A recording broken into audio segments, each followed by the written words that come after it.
Donnez-en les droits à la récolte. Est-ce que cela ne concerne que ceux qui cultivent? Ne récoltons-nous pas pour beaucoup d'échecs, des virements, des payes en liquide? Et qui d'entre nous, avant toute dépense, reverse une partie de ce qu'Allah lui attribue aux ayants droit? Ne devons-nous pas le regarder comme un devoir? Et puisque nous récoltons en général mensuellement, ne devons-nous pas agir mensuellement et non pas annuellement?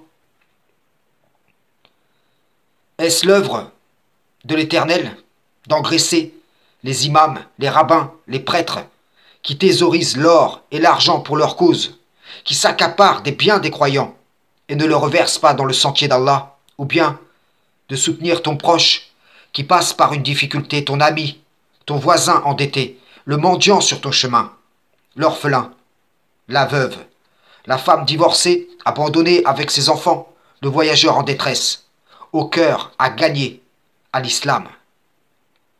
Regarde autour de toi et vois comment tu peux agir et accroître par ce biais ton labour dans l'au-delà.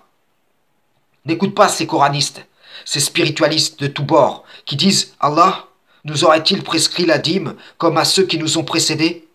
Car je te le dis, Abraham, dont tu te réclames, reversait la dîme comme un devoir devant Allah.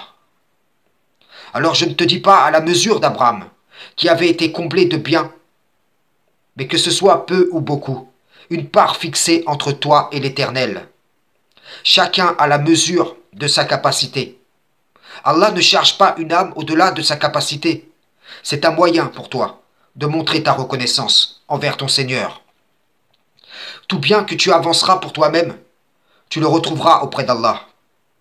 Il y a ceux qui investissent pour l'ici-bas et ceux qui constituent un trésor gardé auprès d'Allah, qui font donc à Allah un beau prêt.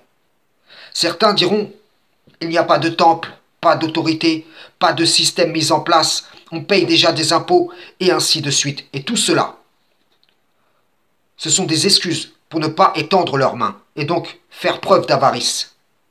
La foi, ce n'est pas que des mots, mais elle doit être agissante. Et par son mouvement, être cause qui aura pour conséquence, pour effet, les améliorations significatives. Ta religion, ce n'est pas ce que tu penses, ce que tu dis avec ta bouche, ce que tu prétends devant les gens, mais ce que tu pratiques réellement dans ta vie, tout en maintenant l'inclinaison du cœur exclusivement en direction du Tout-Puissant. En conclusion, j'aimerais simplement vous lire ce passage du Coran et que le rappel profite aux croyants. Sourate 89, versets 15 à 20.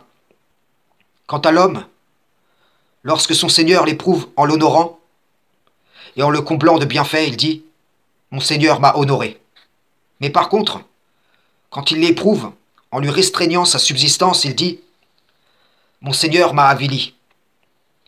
Mais non, c'est vous plutôt qui n'êtes pas généreux envers les orphelins, qui ne vous incitez pas mutuellement à nourrir les pauvres, qui dévorez l'héritage avec une avidité vorace et aimez les richesses d'un amour sans bornes. Prenez garde, quand la terre sera complètement pulvérisée, et que ton Seigneur viendra, ainsi que les anges, rang par rang, et que ce jour-là, on amènera l'enfer. Ce jour-là, l'homme se rappellera. Mais à quoi lui servira de se souvenir? Il dira, hélas, que n'ai-je fait du bien pour ma vie future?